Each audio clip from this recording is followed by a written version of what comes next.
Pengertian metode stepping stone. Metode stepping stone adalah suatu teknik yang berulang untuk berpindah dari suatu solusi awal yang layak ke solusi yang optimal dalam metode transformasi. Dalam metode stepping stone ada 6 syarat penyusunan jalur stepping stone. Yang pertama, arah yang diambil bisa di arah jarum jam atau berlawanan arah dalam membuat jalur tertutup. Kedua, hanya ada satu jalur tertutup untuk setiap kotak kosong. Ketiga, jalur khusus hanya mengikuti kotak terisi di mana terjadi perubahan arah, kecuali pada kotak kosong yang sedang dievaluasi. Keempat, baik kotak terisi maupun kotak kosong dapat diteliti dalam penyusunan jalur tertutup. 5. Suatu jalur dapat melintasi dirinya sendiri. Keenam, sebuah penambahan dan pengurangan yang sama besar harus terlihat pada setiap baris dan kolom pada jalur tersebut. Contoh soal: suatu perusahaan mempunyai 3 pabrik di W, H, O dengan kapasitas produksi tiap bulan masing-masing 90 ton, 60 ton, dan 50 ton, dan mempunyai 3 gudang penjualan di A, B, C dengan kebutuhan tiap bulan masing-masing 50 ton, 110 ton, dan 40 ton.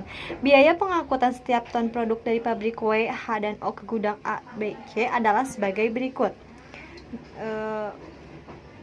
Bisa dilihat di tabel yang ada di sebelah kanan, dan pertanyaannya adalah tentukan alokasi hasil produksi dari pabrik-pabrik tersebut ke gudang-gudang penjualan dengan biaya pengangkatan terendah. Nah, langkah pertama adalah kita menyusun tabel alokasinya terlebih dahulu. Seperti bisa kalian lihat di tabel, kita memasukkan apa yang kita ketahui seperti kapasitas pabrik, kebutuhan gudang, dan biaya per ton dari gudang A ke pabrik W dan seterusnya.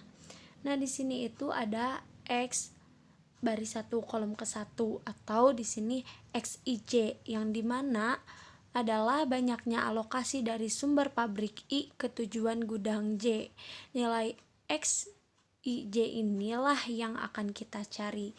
Jadi nanti X11 ini kita ubah menjadi sebuah bentuk nilai yang dimana nanti kita akan dapatkan di model atau di metode stepping stone atau batu loncatan. Prosedur alokasi. Pedoman prosedur alokasi tahap pertama adalah pedoman sudut barat laut atau Northwest Corner Rule, yaitu pengalokasian sejumlah maksimum produk mulai dari sudut kiri atas atau X11 dengan melihat kapasitas pabrik dan kebutuhan gudang.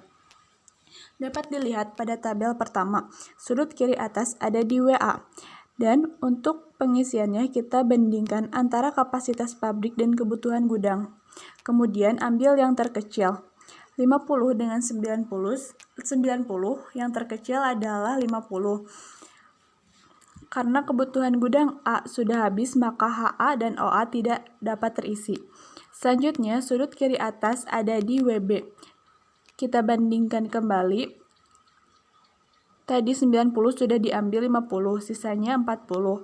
Maka 40 dengan 110 yang terkecil adalah 40.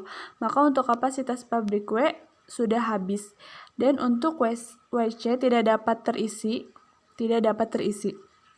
Lanjut, sudut kiri atas selanjutnya ada di HB. Kita bandingkan lagi, karena tadi 110 sudah diambil 40, sisanya 70, maka 60 dengan 70 lebih kecil 60.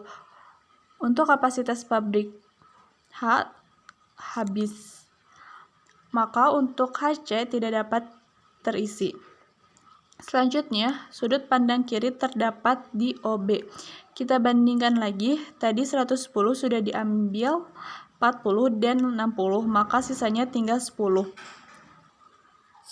dengan 50, maka yang terkecil adalah 10. Kebutuhan gudang B habis, sisanya ada OC dengan kebutuhan gudang dan kapasitas pabrik 40. Nah, setelah semua terisi, kita hitung berapa biaya pengangkutannya, yaitu WA sama dengan 50 dikali 20, WB sama dengan 40 dikali 50, HB sama dengan 60 kali 20, OB sama dengan 10 kali 10, dan OC sama dengan 40 kali 19, yang setelah dijumlahkan hasilnya adalah 3.260. Selanjutnya, kita masuk ke stepping stone atau batu loncatan. Untuk mengisi kolom yang kosong, kita akan membuat jalur stepping stone sesuai dengan syarat yang tadi. Yang pertama ada HA, kemudian OA, WC, dan HC, di mana untuk jalur HA adalah HA dikurangi HB ditambah WB dikurangi WA. Maka HA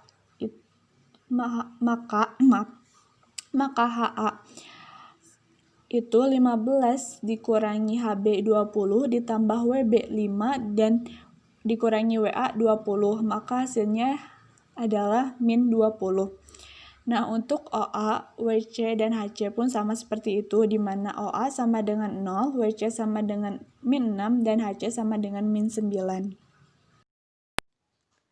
Nah, dari angka-angka yang disebutkan tadi, yang dimana HA sama dengan negatif 20, OA sama dengan 0, WC sama dengan negatif 6, dan HC sama dengan negatif 19, kita dapat mengetahui bahwa manakah baris dan kolom yang memiliki nilai terkecil. Ya, benar, HA dengan nilai negatif 20. Maka dari itu, kita akan mengoptimalkan atau memperbaiki batu loncatannya dengan cara kita lihat alur atau batu loncatan dari HA, yang dimana terdapat HA, HB, WB, dan WA. Setelah itu, kita lihat angka-angkanya, di mana HB memiliki 60, WB memiliki 40, dan WA memiliki 50. Di antara tiga angka itu, manakah yang terkecil? Ya, 40. Maka dari itu, 40 akan digunakan, atau angka 40 akan digunakan untuk menambahkan atau mengurangi setiap baris kolom pada alur HA. Kita harus ingat bahwa untuk HA itu nilainya plus, untuk HB nilainya negatif, untuk WB nilainya plus, dan untuk WA nilainya negatif. Sehingga kita dapatkan HA sama dengan 0 ditambah 40, yang hasilnya 40. HB yaitu 60 dikurangi 40, yang hasilnya 20. WB sama dengan 40 ditambah 40, yang hasilnya 80. Dan WA yaitu 50 dikurangi 40 sama dengan 10. Setelah itu, setelah kita dapatkan angka-angka tersebut, kita akan menghitung ongkos biaya pengangkutannya, yang dimana 10 dikali 20 ditambah 80 kali 5 ditambah 40 kali 15 ditambah 20 kali 20 tambah 10 kali 10 ditambah 40 kali 19 sama dengan 2460. Setelah didapatkan, kita akan mencari lagi atau menghitung sebuah baris kolom yang tidak memiliki nilai, yang dimana kita dapatkan untuk WC sama dengan negatif 6, HC sama dengan negatif 19, dan OA sama dengan 20. Nah, di sini kita bisa lihat bahwa masih ada sebuah baris kolom yang memiliki angka negatif, sehingga kita harus mengoptimalkannya. Perbaikan kedua dengan menggunakan metode batu loncatan.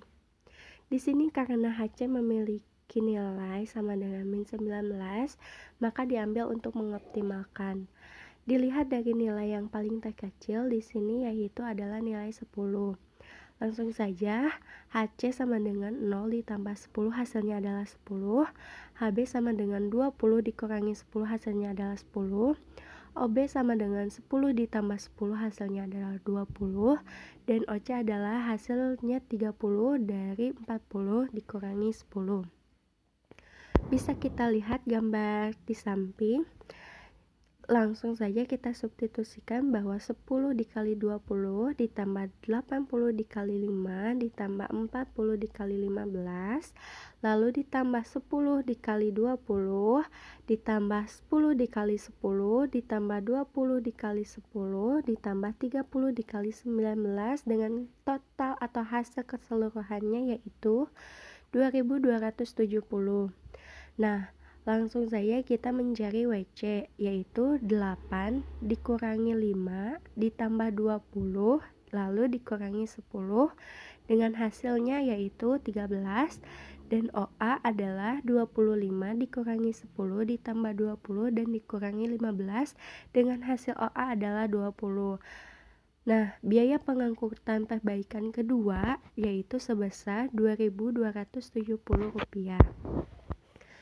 Lalu, dari hasil di atas, didapatkan hasil akhir dengan biaya pengiriman minimum sebesar Rp2.270 dengan pertama, memiliki 90 unit produk dari pabrik W, lalu didistribusikan ke gudang A sebanyak 10 dan gudang B sebanyak 80.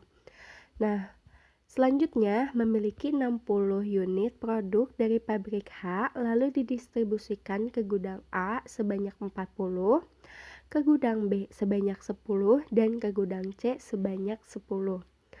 Dan yang ketiga yaitu, memiliki 50 unit produk dari pabrik W, didistribusikan ke gudang B sebanyak 20, dan ke gudang C sebanyak 30.